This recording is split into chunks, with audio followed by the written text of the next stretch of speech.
Nika ni chanchiva, tlaquilpa, carne, nech tocaro, nika nocha. Con tonaltzin que es cada día montaña, nochipa. Que tlale nicantes pantipia, noche alimentos que tema que parteja. Ni quite, nochipa, van a tlapochine, van a tzaba.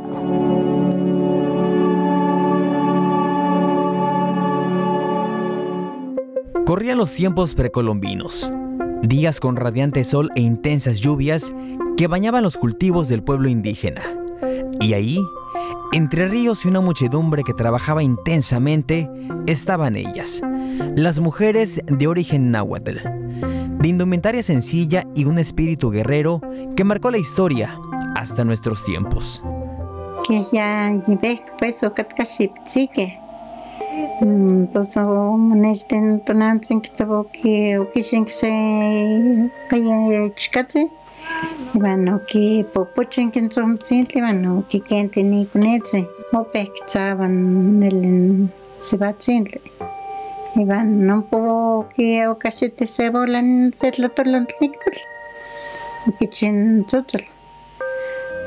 En el municipio de Tlaquilpa, una de las entrañas de la Sierra de Zongolica, la leyenda de la reina Tonantzin es la conexión de estas mujeres con su historia.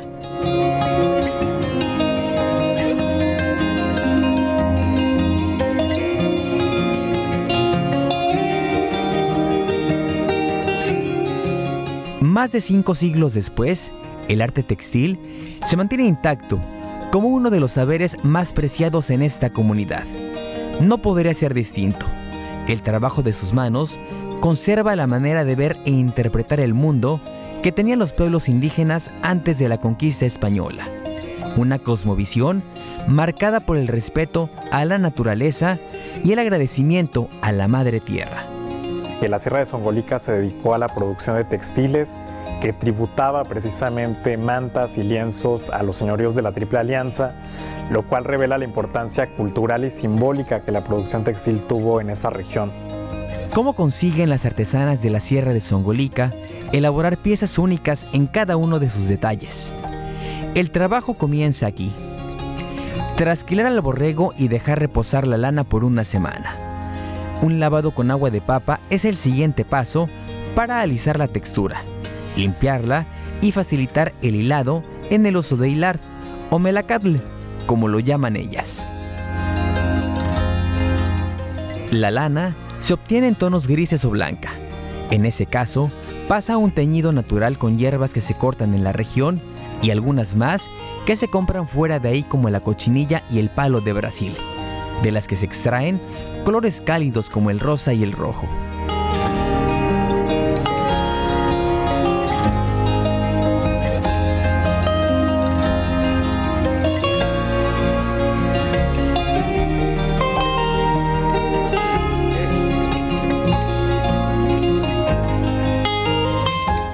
No me plantas que estén costic y ya y no cuando ya te estés sin costic te con cala que se chin hierba azul y con nunca se planta tocan hierba azul, entonces ya aquí san shoshovik esa y ya no que quemen colores como en cochinilla van añil y van no sé pues ya se color y no quema se cobo porque ni canamonca.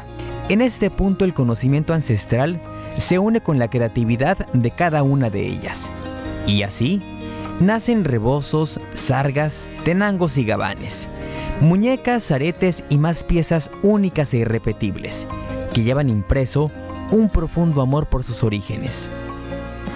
Nica seki tlacocuixiutl, ni al revés, y luego nica el último en 3, para mochivan ojitos, miak tonal, porque seki chiman borrego, seki pacan zomit, vaki, seki chipaba, después seki discriminaron, seki pochina.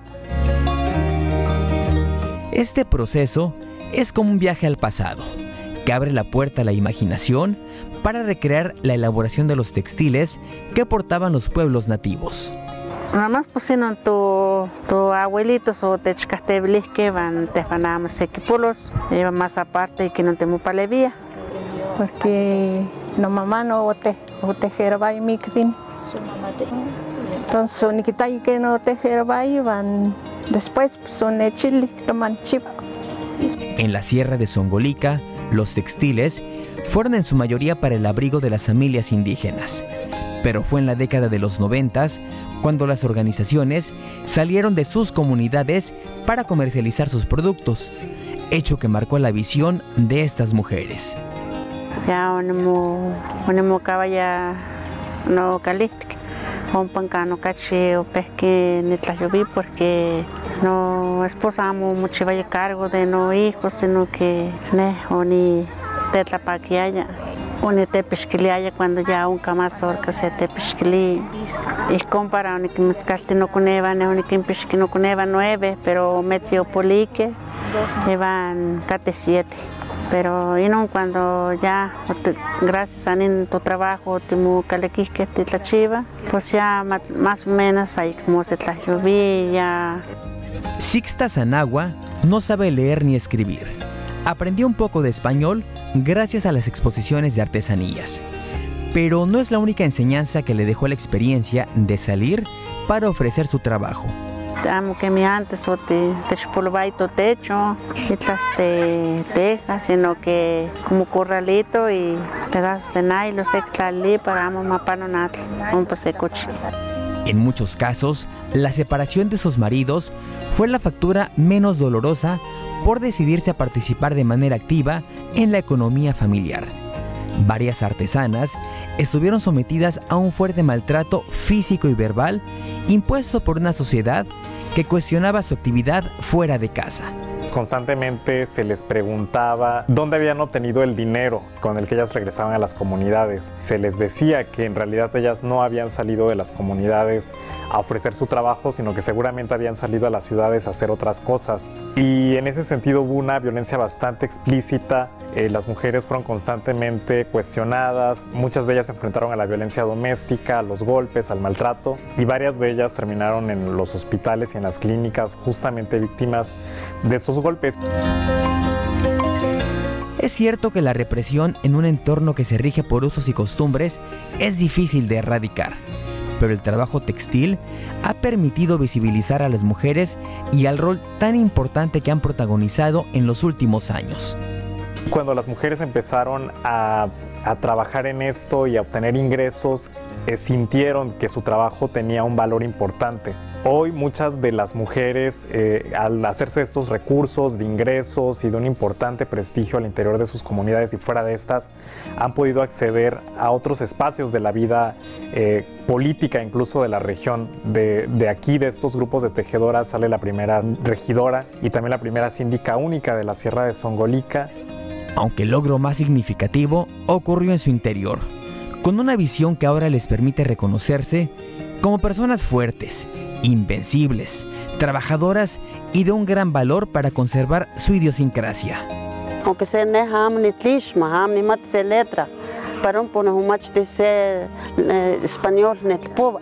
De 30 años son mocas de viuda.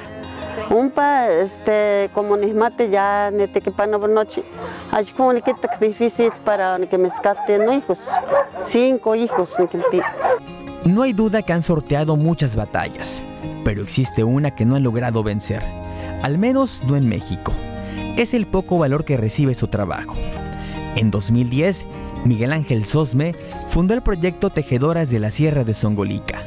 El propósito: investigar y difundir la obra artesanal para impulsar su comercialización.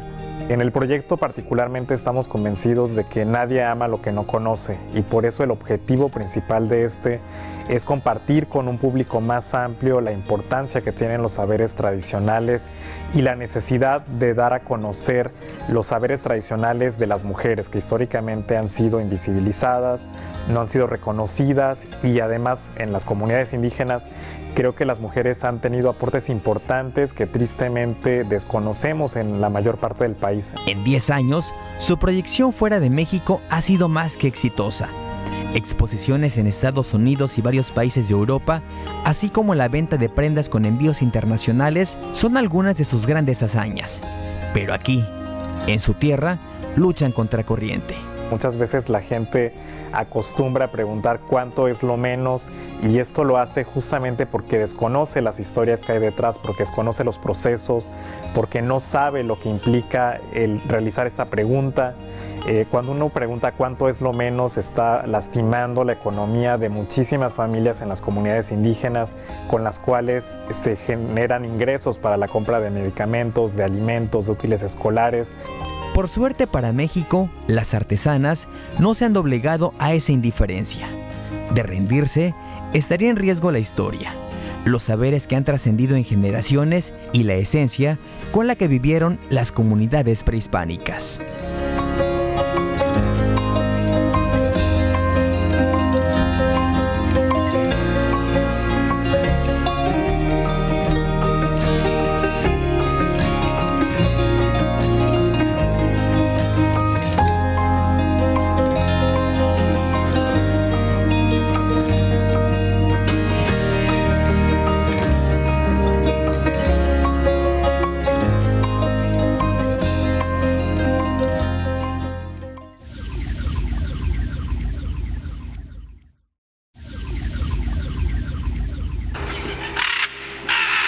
Un sonido peculiar y un plumaje colorido son las principales características de loros y aves afines que desde tiempos prehispánicos han formado una fuerte conexión como parte de la cultura del pueblo mexicano.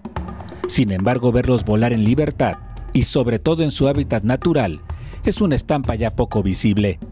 Los citácidos han sido comercializados en México durante siglos. Su gran atractivo, la capacidad intelectual de imitar voces y sonidos de los seres humanos y su tendencia a formar lazos efectivos con las personas, hace que su supervivencia esté en juego todos los días. Los números dicen que México tiene 22 especies de pericos y guacamayas, de las cuales 6 son endémicas. De estas especies, excepto 2, se encuentran oficialmente en una categoría de riesgo, 6 en peligro de extinción, 10 están amenazadas y 4 bajo protección especial. Se sabe que de las 22 especies de citácidos que existen en nuestro país, prácticamente todas las especies están siendo afectadas por esta problemática, que además, después del narcotráfico, la venta de armas a nivel mundial es la tercera fuente de ingreso para el crimen organizado. En las familias mexicanas, tener un perico, loro, incluso una guacamaya como mascota ha sido una tradición. Especies que en su mayoría provienen del tráfico ilegal. Las selvas han sido saqueadas en un acto rapaz, donde los plumíferos son robados de sus nidos. En consecuencia, la población natural de estas aves disminuye notablemente. De hecho, 7 de cada 10 ejemplares mueren antes de llegar a su destino final. Pocos alcanzan la etapa de distribución y venta debido a que los emplumados sufren maltrato, confinamiento y por lo general están desnutridos, enfermos, lesionados o estresados. En el caso de los pericos se estima que se capturan entre 65,000 y 78,500 cada año. La tasa de mortalidad general capturados del medio silvestre excede el 75% antes de llegar al consumidor final, lo que se traduce entre 50,000 y 60,000 pericos muertos anualmente. Hay muchas prácticas. Una de las más utilizadas, o de las que al menos en mi experiencia yo he podido tener de cerca, es en tubos de papel, o sea, en rollos de papel de baño, los meten y llegan a meter, imagínate, llegan a meter cerca de 200 ejemplares en una caja de huevos.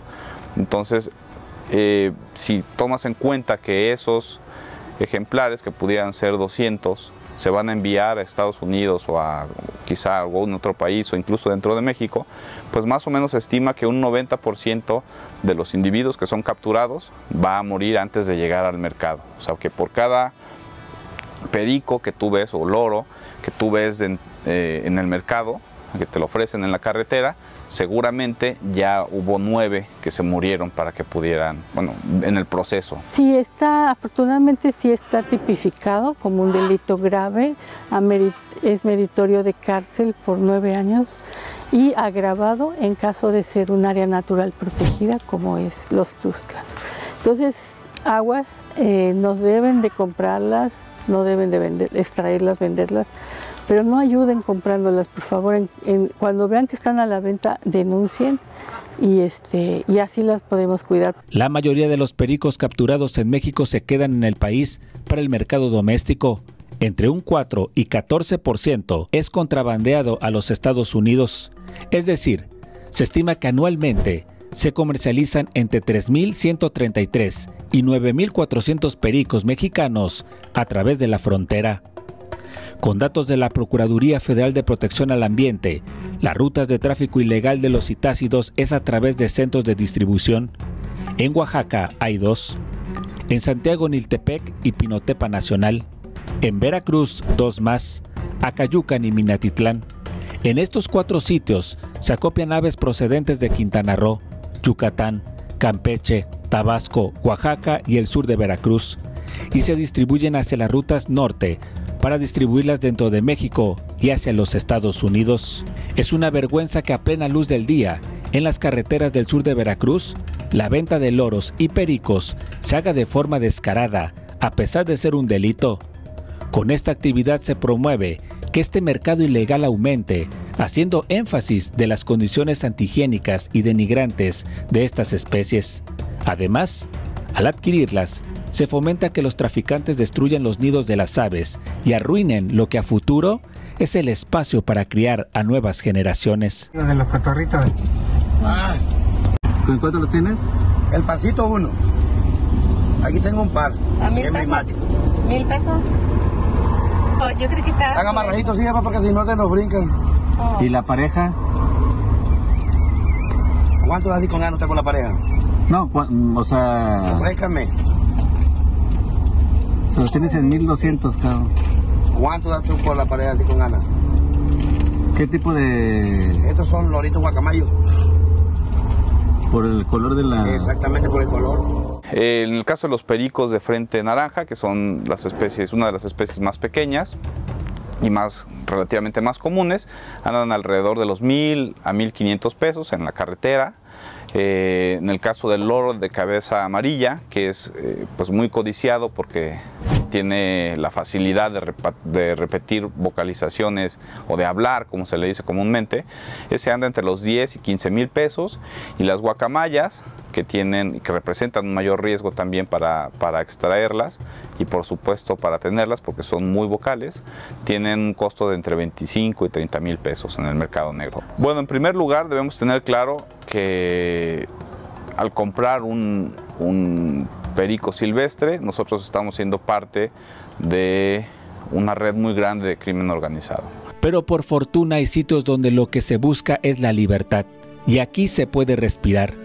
Es la Reserva Ecológica Nancillaga en la región de los Tuxtlas, ubicada en el centro sur del estado de Veracruz, en México, un santuario para la guacamaya roja. Esta emblemática ave, a decir de los antepasados, era considerada como un animal sagrado, debido a su plumaje rojo que emulaba el fuego, el amarillo al sol y el azul al cielo. Era como contemplar un amanecer. Sin embargo, dejó de escucharse y de volar en la selva de los Tuxtlas hace poco más de 70 años. La cacería y el comercio ilegal acabaron por exterminar la especie. Pero es precisamente en este sitio, junto a la Universidad Autónoma de México, que se dieron a la tarea de iniciar un proyecto para la reintroducción de este citácido multicolor a la región. Entonces ya hemos liberado 7 grupos con un total de 190 guacamayas, de las cuales tenemos reportes de sobrevivencia al primer año de unas 150. Nuestra meta es llegar a 500 individuos. Todavía falta bastante, pero con eso tendríamos garantizada la población. Porque si tú quieres ver guacamayas en estado libre, antes tenías que ir hasta Chiapas o ir hasta Quintana Roo, por ejemplo, de la parte central de México. Ahora te las encuentras aquí, en el sur de Veracruz, aquí en la zona de los Tuxtlas, en Catemaco, en Nancillaga. Puedes venir y observarlas en total libertad y es un espectáculo maravilloso. Y pues la influencia, y además lo que también me gusta mucho de esto es que la gente en las comunidades y mucha gente de la región ya las hicieron suyas. Entonces las cuidan, nos avisan, nos dicen dónde están, independientemente del monitoreo propio del proyecto. En el aviario de la Reserva Ecológica Nancillaga Las guacamayas rojas se encuentran bajo cuidado especial, se les monitorea todos los días y se trabaja arduamente en el proceso de rehabilitación para ser liberadas, utilizando técnicas de aversión hacia los humanos y posibles depredadores naturales para ponerlas en libertad.